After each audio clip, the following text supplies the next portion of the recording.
Have you ever wondered how different faiths view the same contentious issues? Today, we're pulling back the curtain on a meeting of minds that took place between Pope Francis and Mar Mari Emmanuel, head of the Assyrian Church of the East. They gathered to discuss a topic at the forefront of many minds, the Catholic Church's stance on same-sex marriage blessings. A conversation that transcends religious borders and delves into the heart of Christian faith. Join us as we delve into the profound conversation between two of Christianity's most influential leaders. In the hallowed halls of the Vatican, Mar Mari Emmanuel and Pope Francis sat down for a historic dialogue. Their meeting, a convergence of two colossal figures of faith, was filled with an atmosphere of respect, mutual understanding, and a shared passion for spiritual guidance. Mar Mari Emmanuel, the leader of the Assyrian Church of the East, brings with him a legacy steeped in ancient traditions and a profound commitment to preserving the tenets of his faith. This church, with its roots tracing back to first-century apostolic. Before we continue, kindly click on the subscription button, so you can see anytime we drop a new video. Also, do not forget to like the video and share so others can also see it. Share your opinions in the comments section as well. Let's continue. Times, holds a significant influence in the Christian community, particularly among those who adhere to its orthodox teachings. On the other side of the table, Pope Francis, the head of the Roman Catholic Church, brings a spirit of openness and dialogue. He is known for his progressive views and for inspiring millions of followers across the globe.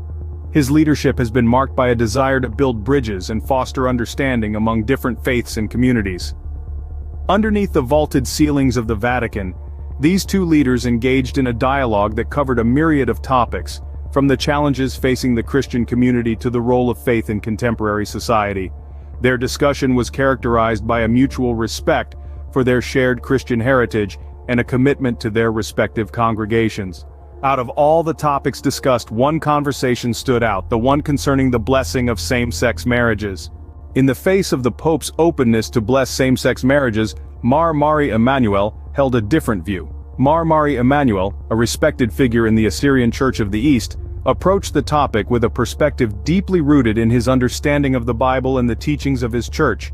His stance was not one of judgment or condemnation, but rather one of adherence to the traditional interpretation of marriage as defined within his faith. Mar Mari Emmanuel emphasized that while love and acceptance are cornerstones of Christianity, the concept of marriage as understood by his tradition is a sacred union between a man and a woman.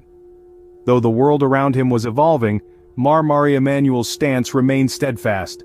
He argued that while the church should always strive to be compassionate and understanding, it should also honor its sacred texts and traditions.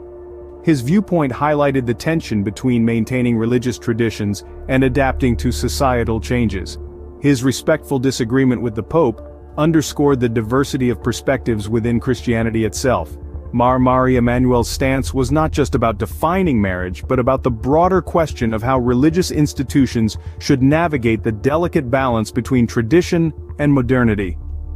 Mar Mari Emmanuel, in his respectful disagreement, left us with some food for thought. In the end, it's not just about differing views, but about dialogue, understanding, and respect.